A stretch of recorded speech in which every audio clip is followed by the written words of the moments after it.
Most user interfaces that we interact with are not animated.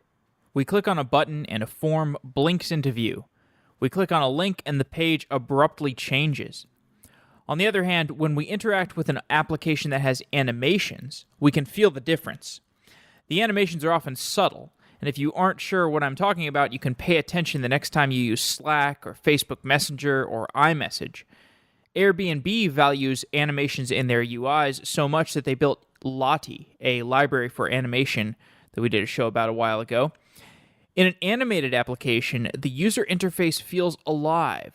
When a software team takes the time to build animations into small interactions, the user perceives the animations as polish and attention to detail. Sarah Drasner has been evangelizing the value of animations for years, and she's an expert at implementing complex and beautiful animations on the web. She works at Microsoft as a developer advocate and joins the show to talk about how to build animations. If you are building a web application and you want to create a unique UI, then you might find this show useful. JavaScript supports detailed animations, often through the manipulation of SVG files. SVG stands for Scalable Vector Graphics, a file format that represents an image in its own DOM. SVG is so flexible because of this DOM format, which defines the different parts of the SVG, just like your web page DOM defines all the different parts of a web page. We know how easy a web page is to interact with. This is in contrast to a bitmap, which is just a single matrix of dots without any rich metadata. So bitmaps are not very easy to manipulate programmatically. You could manipulate SVG with raw JavaScript, but most people use a front-end JavaScript framework like React, Angular, or VueJS. Sarah has been implementing most of her recent web applications using VueJS, and she's a member of the Vue core team. Vue actually has an entertaining story because it gained popularity in a time when Google was supporting AngularJS and Facebook was supporting React.js, and the first version of Vue was created from scratch by a single developer, Evan You. So it's been quite interesting to see the rise of this framework that was just made by a single guy. We actually did a show with Evan You a while ago, which you can look up in our archives. And if you're a Vue developer and you're looking for an open source project to hack on, you can check out softwaredaily.com, which is an open source platform that we're building to consume content about software. In addition to the Vue web app at softwaredaily.com, we also have the Software Engineering Daily app for iOS and for Android, and all of these apps are open sourced at github.com/softwareengineeringdaily. If you're looking for an open source project to get involved with, we would love to get your help. Thanks for listening, and let's get on with this episode.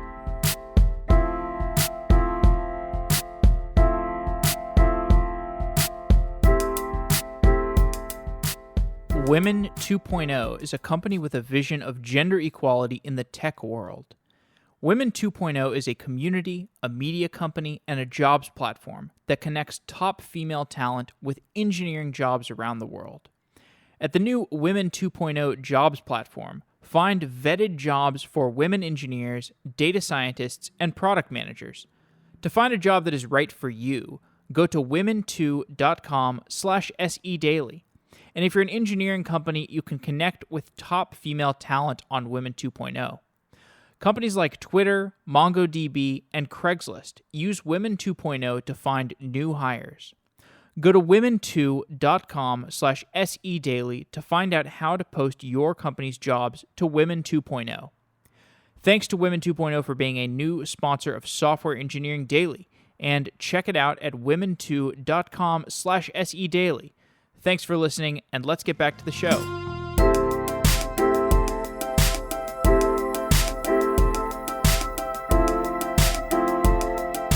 Sarah Drasner is the author of SVG Animations, a book from O'Reilly, and she's also a senior developer advocate at Microsoft. Sarah, welcome to Software Engineering Daily. Thanks for having me. I'd like to start with VueJS. Vue is a front-end framework, and I've worked with it personally. We have it on the softwaredaily.com website. It's a front-end platform, and so I've had firsthand experience with it. And we did a show with Evan Yu about a year and a half ago, I think.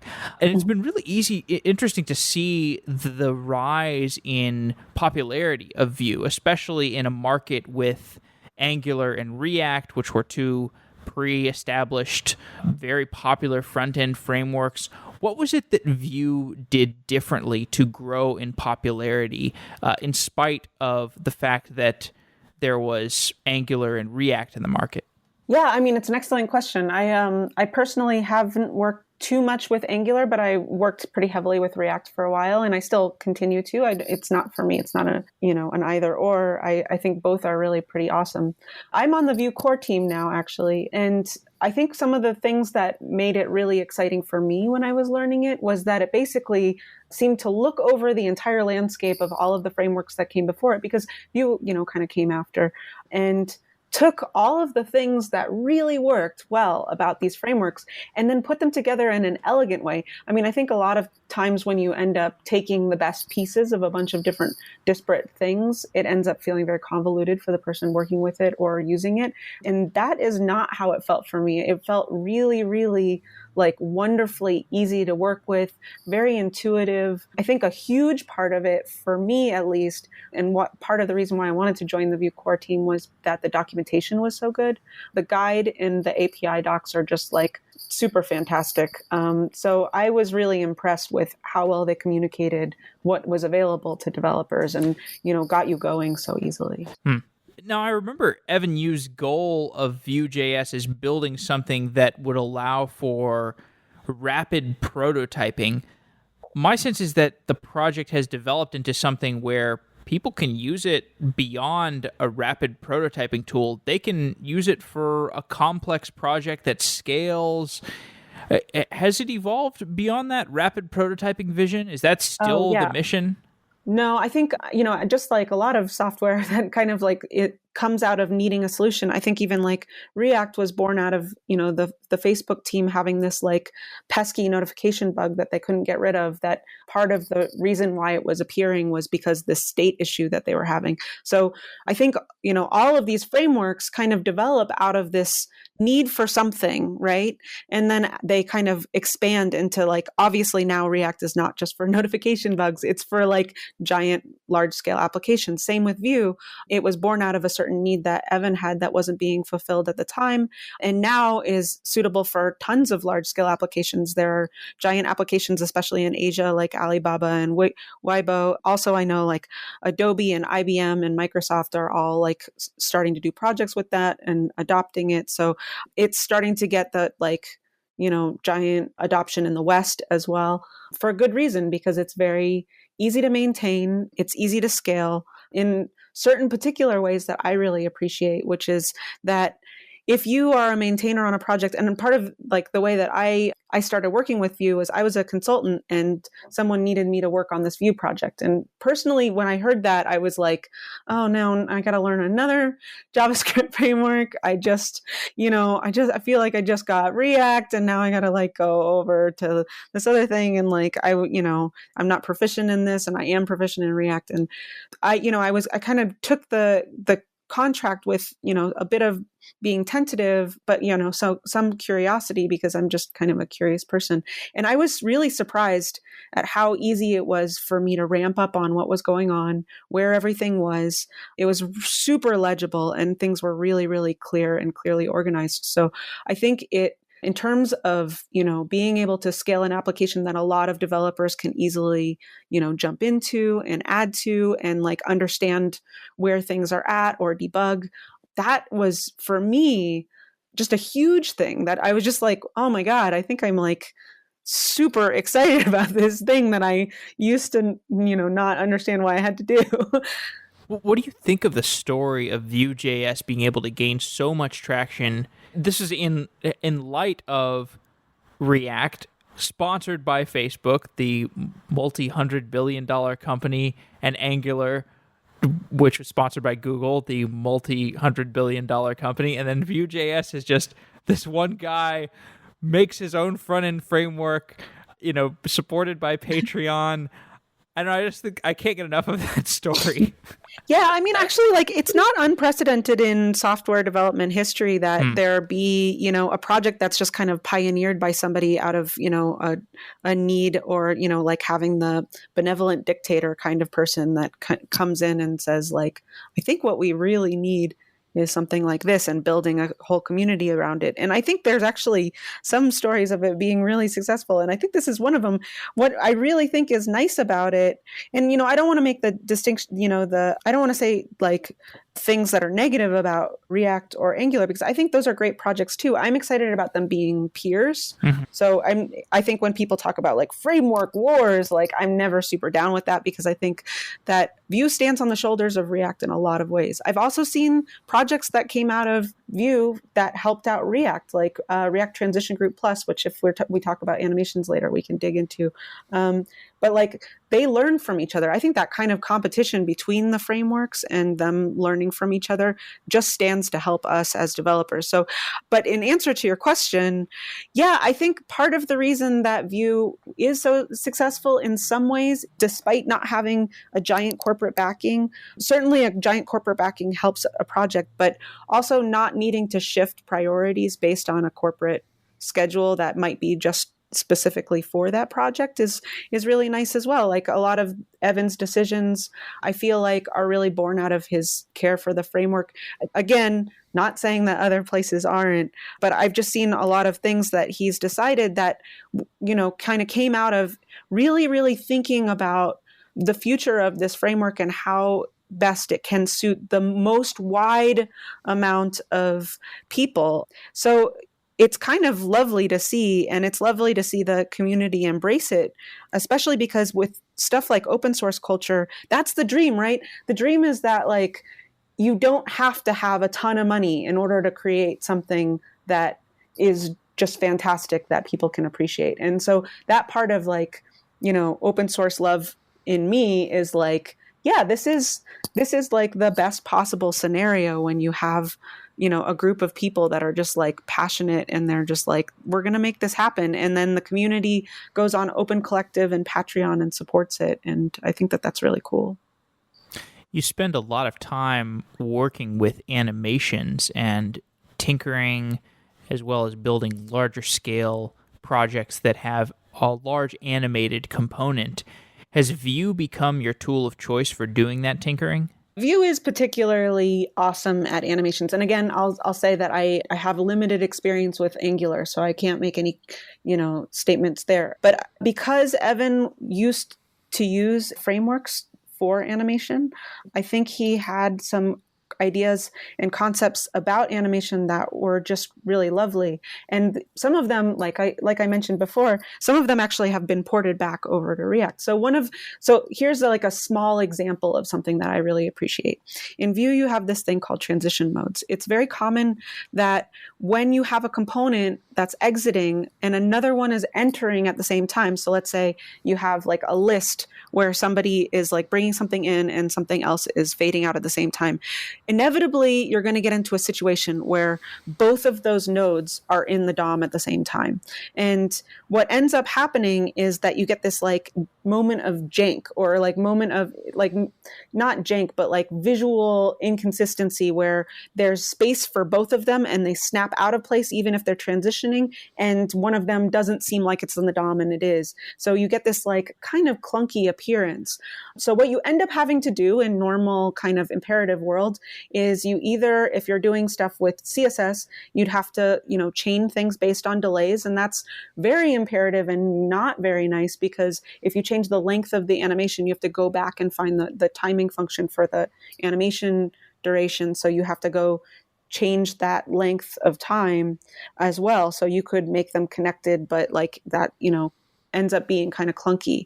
Another thing that you can do is you could write a callback so that you're asking to, once this is done, can you go find this other thing and make sure that that starts. But transition modes end up allowing you to do this really declaratively. You can tell the component as soon as that one's done, go bring that one in. And that's done with one single attribute. You just write mode out in, and that's it. That's all you have to do to make those components come in totally seamlessly. So that ends up being, something that is like, as an animator or someone who, focuses on animation, or just as a developer working on an application where I end up having to re-implement the same code to do the same thing over and over again, I don't have to write that code anymore. That's just something I can plug into, and it's very, very common. So, what ended up happening was a Vue developer who was used to working with transition modes, named Cheapstake, had, kind of gotten used to that and really appreciated that about Vue,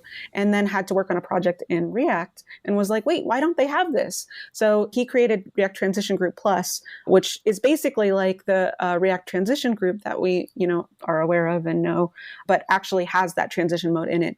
So this is like one of those examples of like Vue did do a really cool thing here in terms of animation that maybe other people hadn't thought about. But then the community learned from that, and now it's all over the place. So that's really cool. The other one that I think is like super awesome in Vue is the transition group. Transition group component in Vue allows you to have animations that flip without doing any of the calculations for that. And if you're not familiar with flip, it stands for first, last, inverse, play. And basically what it does is it allows you to use transforms on things that are moving around in the DOM. And the reason why that's important is that when you're using things like margin or top or left, it causes a lot of repaints for the browser. It's very taxing for the browser, and you end up getting a jank appearance where things are kind of stuttering across the screen. Transforms are the most performant way of moving those because they don't cause those triggers. They don't cause those repaints in the same way. So you have this ability to hardware accelerate, and it's especially important when you have a lot of units to move around. So that tenet of first, last, inverse, play, what you're doing is you're calculating the distances using like get bounding client rect. In SVG terms, that would probably be get bbox. And you're finding the differences between where all of those things are in the screen. And then you're finding, what that translates to in transforms. So when you write that code yourself, and you have to do it a fair amount, it's not my favorite code to write. I mean, it's fine, but like it ends up being like a lot of like, okay, go get this, go do that. Really with Vue, you wrap things in that transition group component, and you're offered some hooks with which to observe, when it's moving and when things are entering and exiting. And it becomes so easy. And to write all of that code, you don't have to, write out exactly what's going on or anything. It just takes care of a lot of that stuff for you. So as an animator, yeah, those are like pretty big things, These are, this kind of limits the amount of this like the same logic that I have to keep writing again and again. I don't have to do that anymore, and instead can just focus on what the animation is doing and how it lives and how it behaves.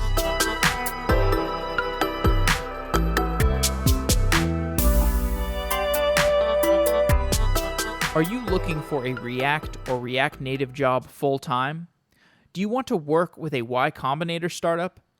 G2I is a talent platform built for engineers by engineers, focused on React and React Native.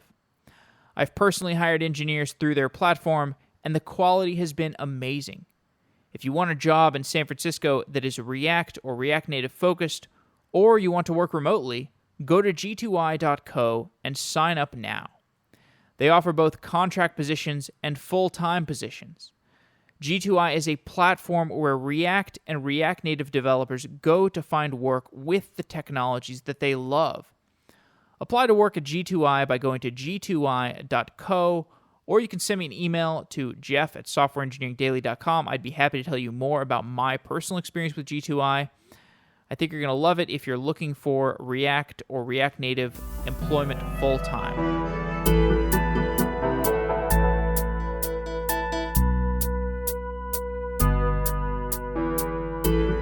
Let's take a step back to talk about animations more abstractly. The web is getting faster. Our devices are getting faster.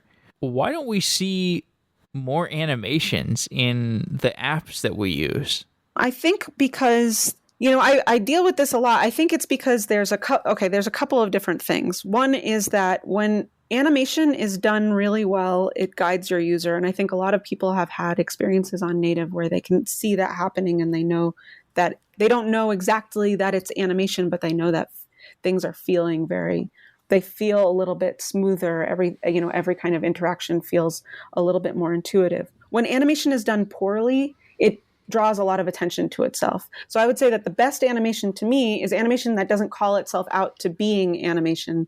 When you're working with an interface, it's not like, hi, I'm animated. It's something that, just feels a little bit more slick, and you feel like you're a little bit more in control. We're evolutionarily speaking, we are designed to notice something that's in motion, both to protect ourselves in case something is going to come eat us, or to go eat something if we are looking for prey. So if something is moving around the page that doesn't need to move around in the page, it can be really irritating. And I think everybody's seen this with like ads and stuff. So animation can get a bad rap. So people can experience something that is a poor implementation of an animation and be like, oh, okay, animations shouldn't exist. But yet when we, experience really, really good animations, and what I mean by this is if you go to, something like an article like Paul Bacchus's Illusion of Speed, he talks about how a lot of short movements feel really long, but one continuous motion feels very short. So if you employ animation to kind of smooth out those changes and the interpolations of state, it becomes a much better experience. Another example I could use for this is like, computers are used to Booleans. Computers are like on, off, on, off. So if something comes into our view, it could totally just say on and just be there. But humans we're not evolutionarily designed to see that. If someone just appeared in your room before you without transitioning into your space, you'd be like, what the hell? So I think that that's like a big part of, why that good animation ends up feeling really good to us, is because it actually allows you to keep track of, oh, this came from over there. I understand spatially where that's coming from, where that's going to, and where it's going to go in the future if I need to go get it again. So I think one of the reasons why it's not taken as seriously as it should be, or is, designed into things as much as it should be, is because people see a bad implementation of it and they are scared off of it forevermore, instead of revisiting the fact that like that was a bad thing, not a good thing. The other reason is I think that people are not aware of some of the tools that are out there that can help you. And so, that's why working with Vue, and I end up talking about GreenSock Animation API a lot, because I think it's really, really amazing. It's very declarative. It allows you to get a lot of work done very quickly and gives you a lot of power as an animator. If you pair things that are so amazing, like Vue and GSAP or GreenSock, it ends up not being so hard to implement. People will often be like, oh, okay, well, I'll just like slap this on at the end, or like, oh, it was too hard to implement. But if you use those two tools, it gives you a lot of control that even something like native animation looks like and behaves like. So I think it's because people are somewhat not aware of the possibilities that are offered to them. And I definitely try to put out resources to help people with that. An engineering team has to put work into getting their stuff animated if they want it animated. And we've already got teams that are doing design work and front-end engineering and back-end engineering. And it seems like another engineering resource to allocate if you want to get animations going. But we had a show recently with Airbnb about Lottie, and they see animation as so valuable that they're going to put significant engineering resources into it. So Airbnb is kind of extreme when it comes to how much they care about UX and design. But on the other hand, they're also, they've done really well. So are they crazy, or is there a significant ROI for the companies who are investing in the animation? No, I don't think they're crazy at all. I mean, I actually do think that it moves the needle. You see this in perceived performance of sites as well. So think about if Apple or any of the Apple products that you use no longer had any kind of animations or transitions in that interface at all, it would be a completely different experience. And I don't think it would be, it would have caught on the way that it does, because some of those animations are for people to understand where things are coming, where things are going. And people talk about it in terms of delight, but I don't even think it's delight. I think it's actually giving people the spatial awareness they need to exist in, an artificial environment. So if you're inviting someone to a virtual world, they do so with some trepidation. It's not what their brains are, evolutionarily accustomed to. Animations ease that transition and make your interfaces a little bit more human and easier to work with. So some of that perceived performance is really, really important too. I know a lot of teams care about performance a lot, and they should. Performance is huge. Performance moves the needles. You can see how much, money Amazon makes or loses based on 100 milliseconds of improvement. It's enormous. But some of this is perceived performance too, because humans overestimate passive wait times by something like 36%, I think. So what that means is that even if your console is telling you that something takes 2 seconds to load, it could feel to your user like it's taking a lot longer. So if you have something like a loading state or something that tells you that something has been submitted and you're waiting, or, something to just ease you along that journey, it might take the perceived wait time down from 3 seconds to 1 second or less. And that's a really big thing. I mean, we do this in the real world too. If you look at like something like an airport, they actually make you walk all the way around to get to your baggage for baggage claim, even though you don't need to do that, because they want you to feel like your bags just appeared, instead of getting you right there. That is, a change in perception. That's a perceived wait time. So all of these things really make a difference and actually really move the needle. Some of them are kind of hard to measure though. Some of them, aren't exactly, some things are easy to measure in terms of like how long people will wait on a page. I think, in conference talks, I often show the study that VueJS did where they used a custom loader instead of the kind of normal one that everybody uses, that GIF, and they found that people were willing to wait twice as long for a custom loader. And the custom loader wasn't anything really crazy or anything. Like a custom loading wheel, like a cat running around or something. It was just their logo with some dots on it. It wasn't, anything totally, insane or anything, and people were willing to wait twice as long. But it wasn't the hourglass. It wasn't like the classic hourglass or the spinning color wheel on Apple. Yeah, it was. I think the one that they measured it against is just like those dots that are in a circle that you spin around. Oh, right. So yeah, I mean, I guess I feel very strongly that it actually does change business concerns. Worthwhile. That said, let's dive in a little bit to how animations actually work. You've written a book on this. I think the place to start is the SVG file format. This is scalable vector graphics, and there was a period of time where my little brother was obsessed with SVGs, and I didn't really understand why, but then he showed me some stuff he had made with SVGs, and I was like, well, that's actually incredible. It's beautiful stuff that you've made, and I think the file format is at the root of this. So let's say I have an SVG of a cat. It's an image of a cat. What does that file actually contain? Yeah. So this is the coolest part about SVG. So when you're looking at a bitmap, let's start with bitmaps first, which people are more familiar with probably is JPEGs and PNGs. What they are is they're basically like a grid of like tiny little blocks of color, right? So if you blow them up to be bigger and blow them, twice as big, you're going to get a loss of resolution, which we call lossy. SVG doesn't ever become lossy because unlike those bitmaps, what you have is basically the equivalent of a piece of graph paper where you're plotting points and drawing lines between those points. And you can either fill those lines with color or you can use the stroke of those lines. So you're drawing with math, which makes it really, really amazing for things like charts and graphs. But it's also really good for images that you don't want to lose any resolution on. Like let's say a logo where on some pages you want to have, a tiny one, and some pages you want like a big splash graphic or something. You can blow it up to any size and it won't ever lose resolution. You're still sending the same amount of information. So like, let's take the circle, for instance. So if you imagine you have this big piece of graph paper, it's actually endless. We have a graph paper that's endless in every single direction. But in order to look inside of this piece of graph paper, we have a thing called the view box, which is basically like a little window that you're using to peer inside there.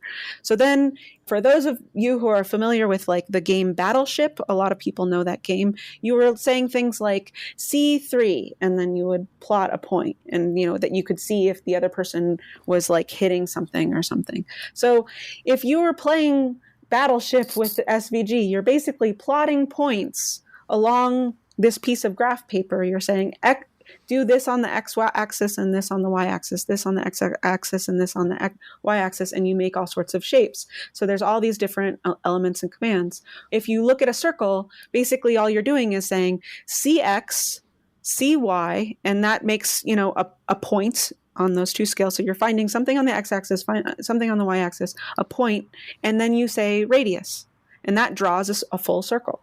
So with 3 attributes, you now have a circle. And the other thing about that is that unlike a bitmap where, like, let's say you had a picture of me and I'm just sitting here and I have, like, you want to move my arm around.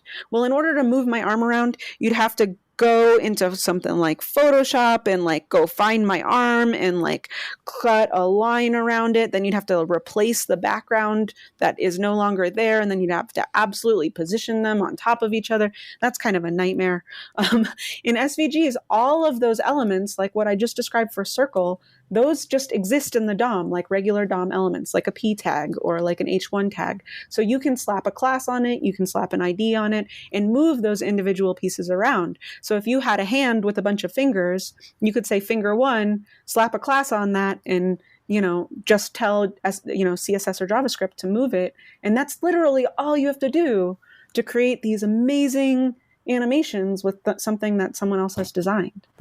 So what does scalable mean in this context? SVG, scalable vector graphics. What does the term scalable mean? So scalable in those terms, because we're drawing with math, because you can kind of make things bigger or smaller without loss of resolution. That's what scalable is. That scalable is in the name. So it's particularly awesome for our day and age of responsive. So if you have something that needs to be like expand and collapse and work for all viewports, you don't need to do anything, actually. You can set it at a particular width and height, or you can take the width and the height out of the SVG and it will just expand to whatever the container is. So you could use grid, you could use Flexbox, you could let it expand to the entire width of the page.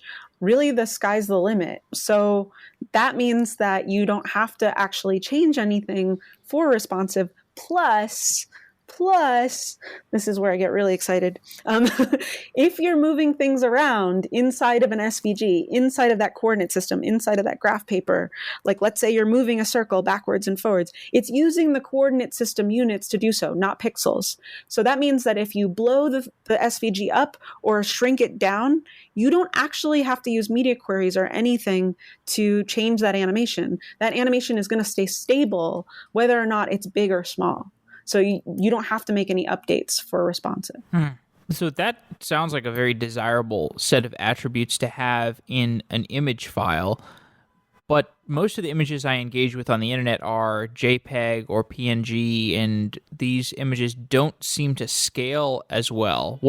Why is that? Why aren't we using SVG all throughout the internet? Because it's not, I would say that like there are cases for SVG and cases for not SVG. If you're trying to use a picture of a person, like let's say you have an about the team page, those images of people's faces, you could make them in SVG, but you'd probably end up having to do the same kind of work that a bitmap does anyway.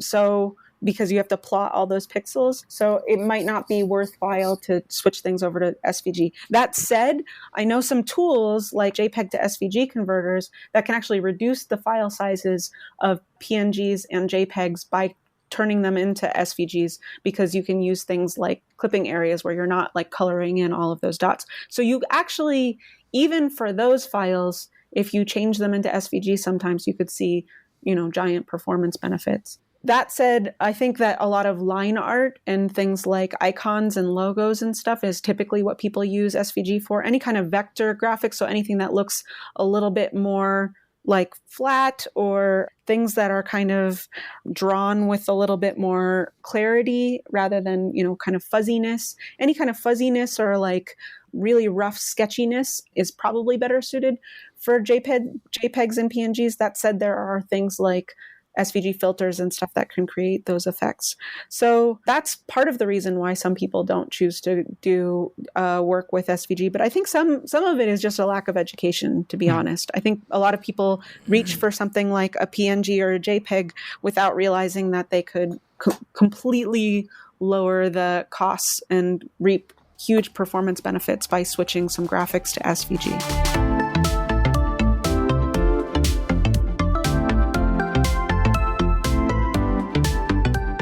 You are building a cloud-native application, and you need to pick a cloud service provider. Maybe you're just starting out with a new app, but you have dreams of scaling into the next giant unicorn. Maybe your business has been using on-premise servers, and you want to start moving some of your infrastructure to a secure cloud provider that you can trust.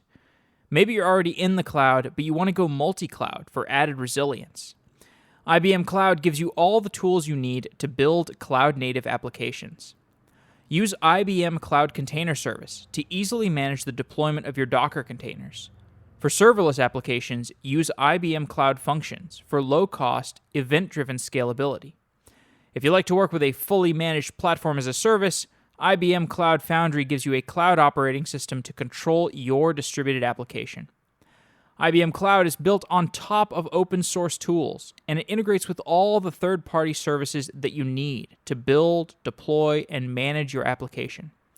To start building with AI, IoT, data, and mobile services today, go to softwareengineeringdaily.com/IBM and get started with countless tutorials and SDKs.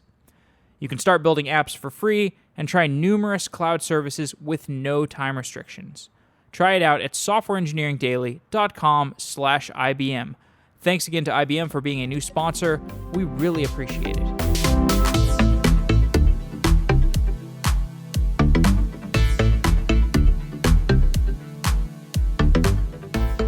Why is that? Why is it that it's cheaper to operate with an SVG? Because it sounds like SVG is much richer. I mean, this is a file that has its own DOM associated with it. It sounds like a much more expensive file format. Why is it actually cheaper? Because it actually doesn't take that much code to run it. So if you think about okay, if I was going to draw a smile for in a bitmap and a smile in, SVG. In SVG, I have a circle, I have another circle, and I have a path. And that's 3 lines of code with, very, very few attributes. In a bitmap, I'm plotting every single one of those pieces of the grid.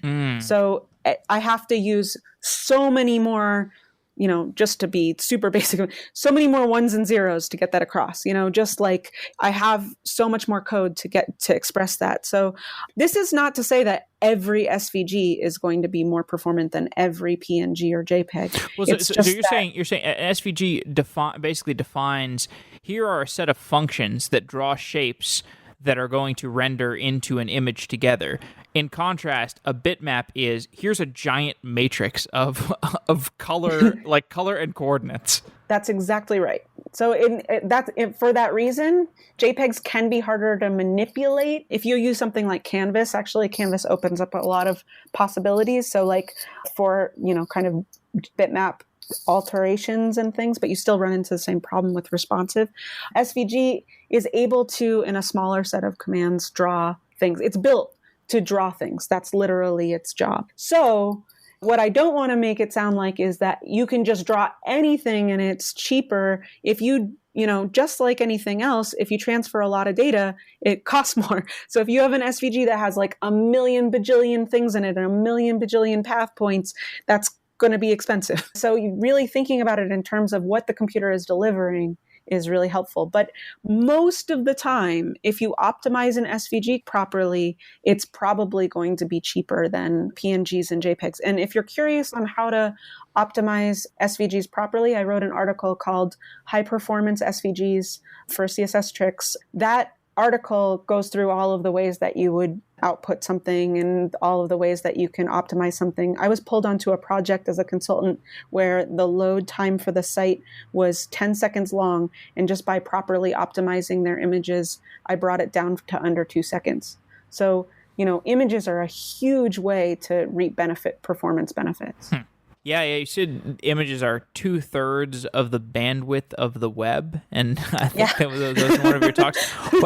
Why is it that poor image management leads to poor web performance? Because images are huge. If you think about how much, like, those giant hero images that people have when you visit their site, and it's like covering the whole thing, and then you go down the page and there's a bunch of images, like a bunch of pictures of things and stuff. So first of all, that's a lot of HTTP requests. Second of all, those images are a lot of, that's a lot of data to transfer, those giant images. So by thinking about images in like a kind of more responsible manner, you can bring down the size of your site by a lot. It's really difficult to write like by hand that much JavaScript and CSS as just like even, a giant image can create. I think somebody said, I forget where the quote was from, but the really great quote was, "It's impossible to be a performance expert without also being an images expert." And I think that is really true. Getting back to the JavaScript libraries discussion, how does JavaScript interact with an SVG? What's the support there? Oh, it's great. Not really any issues, actually. SVG, despite maybe some people's prior thinking, I think like 5 years ago, SVG wasn't really well supported. Now it's fully supported. We have Opera Mini. It's supported back to IE8. It's very well supported, and JavaScript works really, really well with SVGs. In fact, I think people often think that I'm using CSS for SVGs. I'm almost never using CSS with SVG. I'm pretty much always using JavaScript. So let's say I'm somebody I'm pretty good at Vue or React. Well, let's just say Vue. And I'm, a good coder, and I've decided, I kind of want to become a little bit better at visual design, and I want to integrate some animated elements into my personal web page that's all built in Vue. And so I want to build some SVGs myself. I want to go into some sort of visual editing tool and make these SVGs, and then I want to animate them, and I want to have these animations on my web page. What am I going to need to do? What kind of software do I need? What procedures do I do to make this SVG art and then animate it? Oh, actually, you don't need much. If you want to go on like freepik.com or, the Noun project or whatever and go grab a free SVG, then you just take that SVG, you dump it inline into your page. So if you were using Vue, you could put it in a component or something. Then in order to animate it, you can use the same directives on all of the SVG elements. You can attach a class or, to it if you're using regular or ID. If you're using, vanilla JavaScript, if you're using Vue, you would attach a ref, and you can just animate that with methods. If you're going to have a, transition that's like based on an entrance and exit, you can still use the transition component in Vue and, plug into all of those JavaScript hooks that are available to you. So before enter, before leave, all of those will still work and be awesome. And I typically use GreenSock for my animation needs, but there's tons that you can choose from, and they all work really well. Anime.js is a really great one. Mo.js is a super favorite of mine because you can spin up SVG elements inside just using the Mo.js itself. You don't have to even have a graphic. You can just spin them up with JavaScript. So I actually think that JavaScript and especially Vue and SVG are just like amazing friends that people don't plug into as much as they maybe should, even, especially because if you're not into, like, if you have trouble positioning things in CSS, sometimes SVG is really the answer. Like, just this last weekend, I was working on a project where I had a file loader and I had this plus sign in order for people to pick out the file from their, it was like an input type file kind of situation where they're gathering information from their own computer. So I had this, plus unit in CSS, but I had to be, for accessibility reasons, I had to make the plus and the P element be on the same line. So I had to use some flexbox, and it totally destroyed this plus thing. Like, the plus was there, and then it used to be a circle, and then it was all of a sudden a scrunchy oval, and it was just like a nightmare. And no matter what I did with like width and height, it was kind of getting all squishy. So if I switch that to SVG, which I did, which is just like writing that circle I told you about, writing a line and another line, it's all of a sudden totally stable. So if you are, messing around even with text, like if you want to do a text lockup that's responsive, that, works across browsers, throwing it in an SVG and never having to worry about it again is pretty awesome. So it can kind of solve all of your positioning woes in some ways. What about if I wanted to do something more elaborate? Like if I really wanted to make my own images and animate them, I want to, for example, make a mailbox, like a physical mailbox picture, and then I want to have a mailman walk up to the mailbox and put an envelope inside the mailbox. And I want to make all of these elements from scratch, and then I want to animate them in the browser. What if I want to do something like that? Like how would I do that? What program would I use to create that art? And then how do I bring that into the browser and animate it? Okay, so yeah, I typically use Illustrator. I also am, I've been working with these like graphic software for a long time, so I know like the cool kids use Sketch and stuff. I found Sketch's output settings for SVG to be less than optimal. So and the person who works on the output settings for Illustrator for SVGs is Dmitry Baranovsky, who wrote Snap SVG and Raphael back in the day. So he is really smart about SVGs and did a pretty great job with the Illustrator output settings. So I would say if you want to spare yourself a headache, you might want to use Illustrator, but I understand if you want to work with Sketch like a lot of people do. Inkscape is another great one. It's free. So the other two are paid for and Inkscape is not. So if you don't want to pay for graphics equipment, then that might be the solution for you. I haven't worked with that much because I just have the subscription to Illustrator. So I usually work with it in Illustrator. What I'll do is, just draw a few things and then, or like bring in, some other art and alter it and change it until it's what I need. And then I make sure that I'm labeling all my paths. So like if there's an arm, I group them together and call them arm. If there's a head and I need to move it, I group everything together and call it head. That really reduces the amount of time that you're spending looking in the DOM and trying to find out where everything is and stuff like that. And those groups will be outputted in code. They'll be called G. So you can go find them and use them. So if you label everything properly, then you won't say save as in Illustrator, you'll say export as. And when you say export as, you say SVG, it'll give you a few options and, save it off. Then I go into this thing called SVG OMG by Jake Archibald. It's an SVG Optimizer. And that will allow me to change a few things. And again, if you want to know more information on how to set all of this stuff up, or like I'm speaking too fast, go to that high performance SVG post that I mentioned earlier, because it details all this stuff and goes into a lot of detail about all the settings. Then after I've optimized it, I bring it into, directly inline in the HTML or into the component itself in Vue, and then do everything I said for the last question. Right. Makes sense. Do people use SVGs for 3D models? No, SVG doesn't have 3D capabilities. Okay. I've seen these renderings you have, on CodePen where it looks like a three-dimensional situation. What are you doing with those? I'm using 3.js, so that's not SVG. Ah, got it. Okay, cool. So those are done like with what 3.js is a way of working with WebGL.